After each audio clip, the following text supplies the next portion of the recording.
বাংলাদেশে কখনো এত বড় স্কেলে কবর লাশ থেকে উত্তোলন করা হয়নি। 2024 সালের গণঅভ্যুত্থানে যারা জীবন উৎসর্গ করেছেন সে বীর শহীদদের প্রতি জানাচ্ছি আমাদের বিনম্র শ্রদ্ধা। এটা ধরলে কাজ বলতে পারবো না, আমি আমার মতন বলতে থাকি।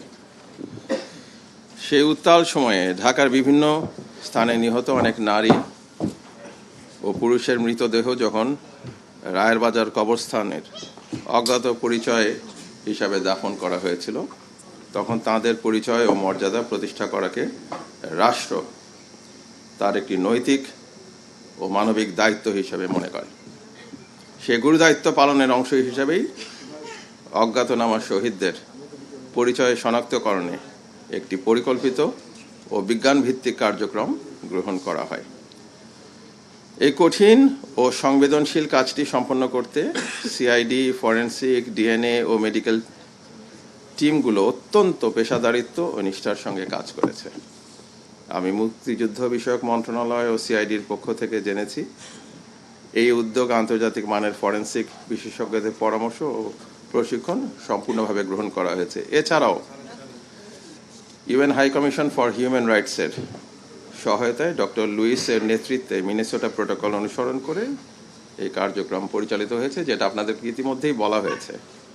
কবর থেকে মোট 114টি মৃতদেহ উত্তোলন, ময়নাতদন্ত এবং ডিএনএ নমুনা সংগ্রহের মতো কাজগুলো অত্যন্ত সততা ও দক্ষতা এবং স্বচ্ছতার সঙ্গে সম্পন্ন করা হয়েছে। বাংলাদেশে কখনো এত বড় স্কেলে কবর লাশ থেকে উত্তোলন করা হয়নি এবং এইভাবে ডিএনএর ব্যাপকভাবে যে কাজটা করা হয়েছে, ইনফরমেশন সংগ্রহ করে ফরেনসিক এক্সপার্টদের সহায়তায় লাশ শনাক্তকরণের, সেটাও এইভাবে করা হয়নি। আজকে আপনারা জানেন যে 9টির মধ্যে 8টি লাশ, শহীদদের লাশ শনাক্ত হয়েছে এবং তাদের পরিবারকে বুঝিয়ে দেওয়া হচ্ছে। একটি এখনো বাকি আছে, যেটা জানতে পেরেছেন আপনারা, এবং সেটার কাজ চলমান থাকবে। জুলাই অভ্যুত্থানে নিহত সমস্ত শহীদদের আত্মত্যাগ আমাদের জাতীয় ইতিহাসের অবিচ্ছেদ্য অংশ। তাঁদের এই আত্মত্যাগ জাতির ইতিহাসে চিরস্মরণীয় এবং অম্লান হয়ে থাকবে।